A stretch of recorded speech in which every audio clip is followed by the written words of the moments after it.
course of the removal of dirt and sifting through things, we did find Elizabeth. We found her approximately 30 feet below the surface of where the mine would have sat. We found her at about 11:05.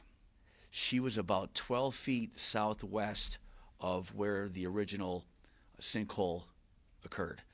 And if you were able to see some of the original video footage and the explanations we did, as the mine starts to deteriorate and the sinkhole starts to form, the best way I was able to come up, or we were able to come up to describe it, was it sort of creates like the appearance of what like a Hershey kiss would look like, and the best that we can figure out right now, because obviously we don't have the autopsy back, we don't have all of the different things that go along with our investigation.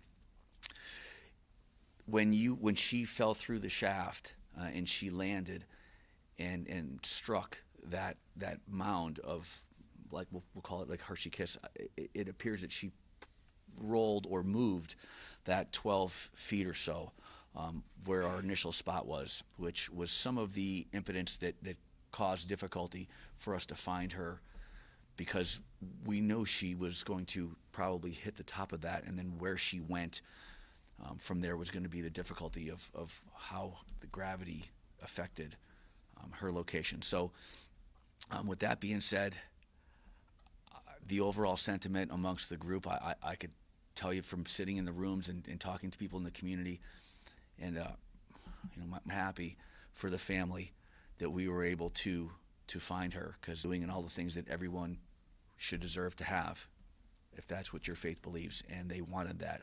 And we worked around the clock and got, I'll be honest with you, some of the concerns, they were getting dashed a little bit, but the hard work from the people that ran the show up here, they were incredible, and I can't thank them enough. On behalf of the family, we grieve for you, and our heart aches for what you're having to go through, and for the messages that we've had to deliver to you, and sitting down and going to your home and sitting down and talking to you. So please accept our condolences. And with that being said, I'd like to turn it over, because I'm sure you probably have some questions. So we don't have a ton of answers, but maybe we could have some of the individuals that were spearheading and running the operations, talk about some of the logistics maybe, and some of the things that happened. And I'm sure there's people that need to be thanked that I forgot. So with that being said, if Scott, would you be able to come up here? I'm going to have the incident commander, Scott Graham, come up and talk to you guys briefly. Thank you, Scott. From all the responders and emergency services personnel that were on scene, we do extend our condolences to the family. We'd like to have had a better outcome, but were able to bring Elizabeth home. Our thoughts and prayers will continue with the family as they go through their grieving process. I think one of the things that I'd like to point and stress is this wasn't just a Unity Township response. We had multiple counties from throughout southwestern Pennsylvania. We had the Bureau of Mines. We've had representatives from Harrisburg through Pima, through we talked to folks from the governor's office, senators, representatives. This was a Pennsylvania response to this incident. As Steve said, we had 25 fire departments on the scene, plus there was countless departments that went to their stations, to get ready to respond. Offered technical advice, technical assistance. So this wasn't just a Unity Township response. This was a huge, huge response to this incident. We did establish the incident command quickly, and it was used throughout. It is still running until later. The technical assistance we got was amazing. We're not experts in everything. We'll listen to the experts. Does anybody have any questions that they might want to ask? Okay, thanks. Appreciate you. With that being said, John, would you like to come up here? John, he was in charge of operations. Thank you. I think the biggest thing that I wanted to stress to everybody, this was quite a relief. I'll be honest with you, I felt a little defeated yesterday. Difficult to go to bed, and I wasn't the only one. A lot of emergency responders felt defeated, and I heard that from some of our troopers as well, that they could add on to that as well. We're very relieved that we were able to accomplish our goal. Obviously, would have been best if we could have found her alive. We knew after a period of time that that was probably not going to be likely, unfortunately. We're looking at an incident. We're working over 80 hours, over 3.5. Surrounding departments, every firefighter from those places, including even the staff of our township road crews and county road crews that came and stepped up and did what they needed to do. Very appreciative for all the effort and the what they did to help us out today through this. Thank you. No one has any questions about the operations part of it? Mike, would you like to come up here? There's Michael Bartow, he's our township supervisor. Our hearts and prayers go out to the Pollard family. Unity Township is a tight-knit community. We were made of several old coal mining towns, and of course Marguerite's one of them. And when people suffer, we all suffer. The people of Unity Township are sad today. We are so fortunate that we're able to have the resources that we're able to come in to Unity Township from the Pennsylvania State Police, from our own volunteer fire service, EMS, as well as many organizations from the state, as well as the county. And my hope is that a tragedy like this never happens again. Thank you. But is there anybody over there that needs to come up here at all? Okay. With that being said, I know there were some other things that people are concerned about, and I think we should talk a little bit about where we're headed.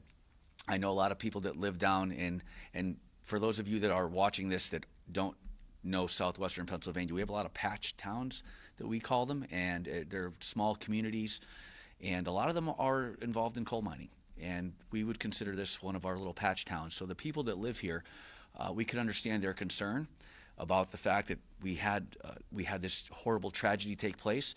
So right now there are people from the mining division that work on reclamation and shoring up the mine. They are right now working on that, and they have engineers that are working here, and we are working to they're going to put the dirt back, and then they're going to talk about putting a grout in there eventually and shoring up the entire area. At the conclusion of this, I'm also going to provide you guys a phone number and a contact in case you live in southwestern Pennsylvania and you feel that there's a concern for the area that you live, or you notice something suspicious. They actually go out and do investigations to make sure that you don't have what could possibly be developing. With that being said, is there anybody that has a question specifically for me that I can answer? Yes. About that reclamation you were talking about, Steve, one of these days we were talking about just the length and depth of this mine, and surely there are others like it all throughout our area. Will they be going in not to just this part under Monday's restaurant, but will they be going into all the finger tunnels and things and shoring that up? Sure. So I could tell you, when sitting through the meetings, they absolutely plan on going into all of that particular area, and that whole mine complex, I'm going to call it for lack of better terms. It's almost like a little mini town underneath this town, it's wild once you see the maps. And then the concern also is, are those maps correct and things of that nature. So they're going to work through all of that reclamation group. They seem really sharp, I'll be honest with you, when we were talking to them and their capabilities. And I've actually seen it happen in neighboring towns where it's, for lack of better terms, it's almost like the pumping of what appears to be concrete into the mines. They call it a grouting of some sort. I'm not an expert in it. I'm just from watching it and sitting in on some of these meetings. I've gotten an education, and that's something that they're definitely looking into. I'll be surprised if it doesn't happen. They're talking about doing it in the very near future. So I think that's important for the people that live in this community to understand that. But also, if you live in a different community that might have some type of mining and things of that nature, they will go out and investigate for you if you have something suspicious going on. And I thought that was great to hear, and we're going to provide you that information later on. I know yesterday you had talked about what the plan was today to drill holes down in the Yes. ground and send cameras down there. Is that sort of how today played out, or how did today sort of pan out for you guys? Today was a blessing from God, and the hard work of Ligonier Construction and the plans that these people in front of you put in place to find where she possibly could have went based off of falling through that hole, and it was their hard work to pinpoint an area, and we still had, unfortunately, and one of the things I always tell it's one of the things I always say. I guess we all have our little sayings. I always say, well, it'll be the last place I look, right? Because once I find it, and she was in the last place we looked, and so I think obviously the overall sentiment was we obviously definitely wanted to find her alive. I mean, that's without saying. But we also wanted to do right by the family. I mean, right? Like they were just asking, can you please find her? And we were tapping out of almost all of our resources. We weren't quitting, but we were running, and that's why you see some of the people here from federal agencies and our state agencies that are like, okay, well, what's next? What else can we possibly do? Because that's where we were at, and the plans that they had in place, and the last place that we were able to get to, that's where she was. Do we know if obviously she's with the coroner now? Yes. Do we have any idea, was it the fall that might have killed her, or? I think there's a legitimate chance that we can get those answers, but we don't have them now. I think after the autopsy, there might be a strong possibility that we have something, and our coroner's office does a really good job, and obviously this is a priority, right? So that's something that we have happening. I'll be honest with you, it's probably happening like really right now, or really close to right now. Jeff could. The Hershey kiss-shaped structure Yes. you mentioned at the bottom of the sinkhole, do you know if that was rock? So it's a mixture, right? It's just the decay and deterioration of the mine over the last, and I'll just throw like 75-ish years, right? So it's just that constant deterioration of the erosion from above, and that's the hole that she fell through. Right? Is there a estimate of how much earth was moved? Wow, you know what? That is an incredible question, and it is a lot. It's a tremendous amount, and I maybe there's some photos. Were you guys able to get photographs from this? Okay, so it is amazing, but I'll ask that question from the construction guys. They might know just from all the work they do. The folks at Mondays, they've been incredible, Yes. as you were saying, and I'm sure they're relieved, and they want to get back open for business. Yes. Is there a timeline for them? It's a great question. Yes, so they want to take the rest of the weekend, and Mondays is actually closed on Mondays, so they're actually going to take the rest of the weekend. And I know that the fire department is going to have volunteers go down, and I know the township is already going to work on hiring cleaning crews so that we can all try and put them back together. They've been through one heck of a whirlwind. That could easily have happened to one of them. Let's be honest. It could have happened to one of them. They're walking on that property, putting the garbage out, things of that nature. It could have happened to them, and they understand that. And we're a tight-knit community. We're sending volunteers to go down and help put their place back together. That's the least we could do for them, for how they treated us. It's just the way things go here in southwestern Pennsylvania. When people ask like, what is it like to be a person in southwestern Pennsylvania? The best example I could give them is, if you're lost, we're not giving you directions. The people around here don't give you directions. They say, hey, that's how these people are. It's an honor to work and serve in the community. We're blessed to be troopers in southwestern Pennsylvania, and I look at us as being the lucky ones to be able to work here. That's Earlier in the week, you had to shift the plan and not be able to send crews down physically. Yeah. Were you able today to send crews physically down to retrieve Pollard? so. We were. I think that's a better operations or a chief question. So, do you mind answering that question up at the podium? Would you mind answering that? I'm good. Okay, thank you, sir. To recover Elizabeth today, we used machinery instead of sending folks down into the hole and into the mine structure itself, because as we were still working, today, we still had collapse of the mine roof and mine sides.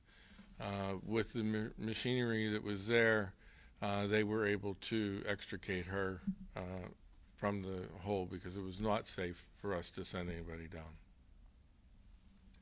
I appreciate it. Thanks for clarifying that for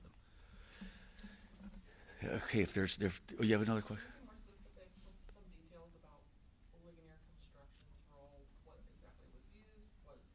Yeah, I think that also falls, I feel like, under the operations. John, would you be willing to answer that question? I'll let our operations chief. We needed heavy equipment to do that. To make that happen, we had to do an emergency declaration through our township supervisors to be able to hire somebody without a bidding process. That's part of the Pennsylvania Emergency Management System. Our PEMA director could add on that. That's something that is in place for every municipality in the state. Once that happened, that declaration was made. I honestly don't know who gave their suggestion of Ligonier Construction, but they somebody that knew enough and knew that they had the equipment and the personnel to do that. Surprisingly, we expected they might get some equipment in later that day. I believe that first excavator was there within 2 hours and 15 minutes. How they did that, where they did that, they were amazing.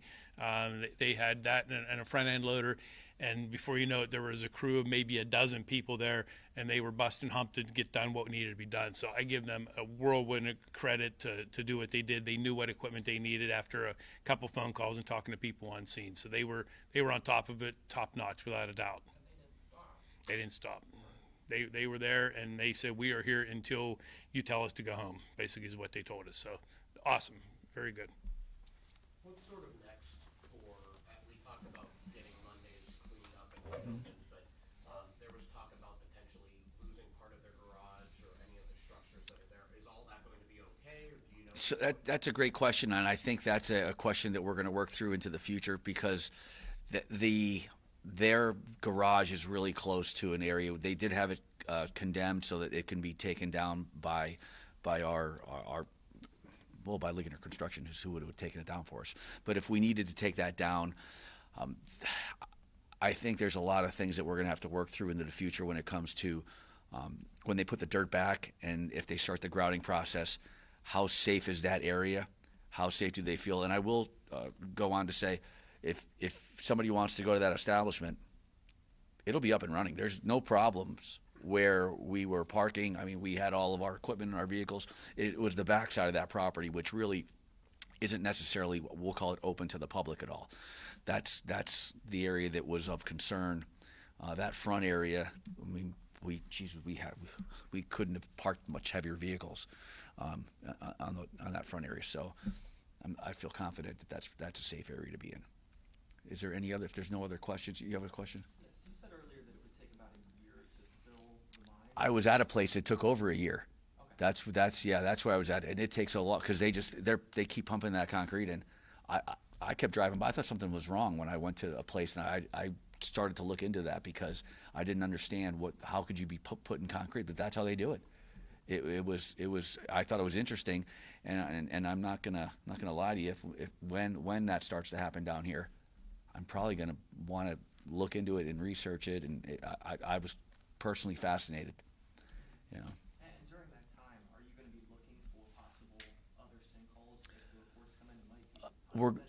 Yeah, so we're gonna be providing the phone number out to the person that group that actually inspects it, because I'm sure there's people here that are concerned, right? And we want to make sure that we provide that information so that if they see a depression that's inconsistent or something that's inconsistent that they saw before, then I think they should have it looked at. And we have the people that are willing, they volunteered that. The gentleman was literally saying, here are my business cards. If somebody sees a depression, please tell people. So I applaud them for looking to make sure people are safer. Like they're all in on that's their job and that's what they're willing to do. So I wanted to make sure I provided that phone number for you guys later. So if you wanted to put it on your station's websites or whatever news outlet you have, so you can provide that information to the people that are in our region, southwestern Pennsylvania. And I'd applaud you if you put it out throughout the whole country. It won't be our phone numbers, but for southwestern Pennsylvania, that'll be the phone number that you have.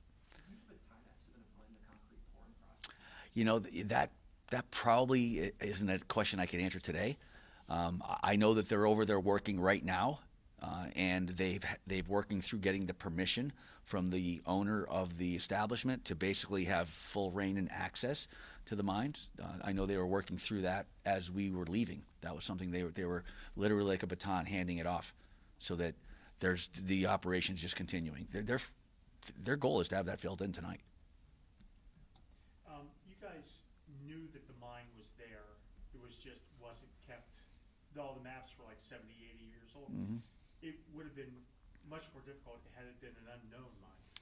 Yeah, not having the maps and having the Department of Mining there and having their individuals, I think that was intricate in our being able to try and find out where she could possibly be, what were our options.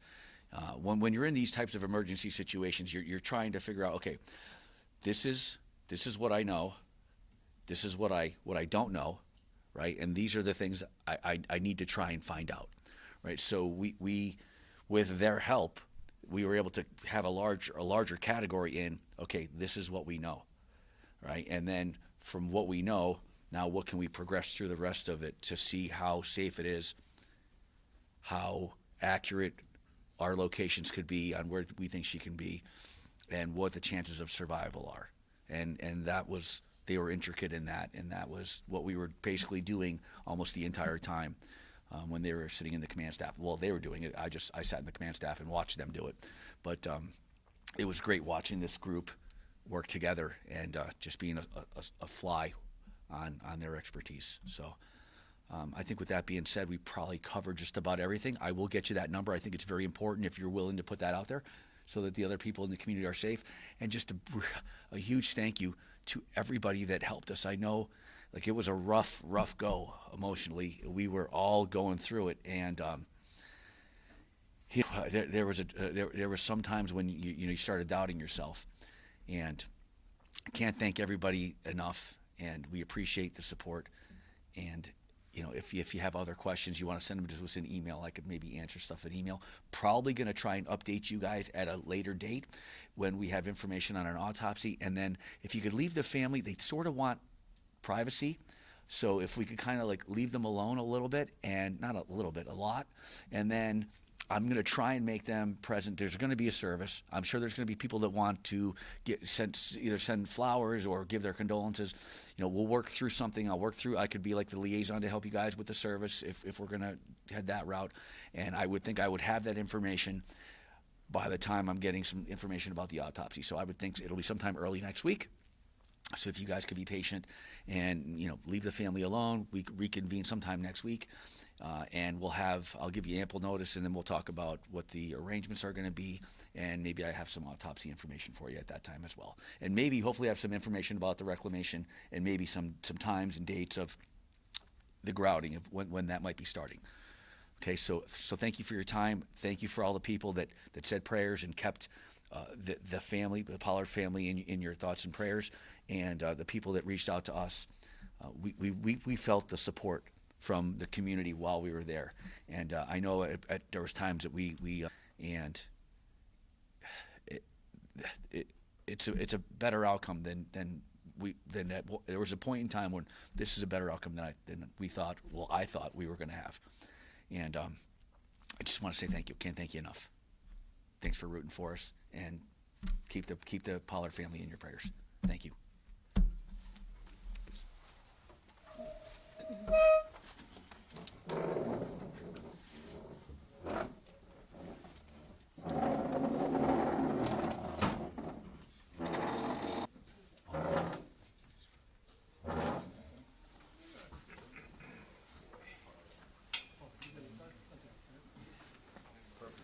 Here's the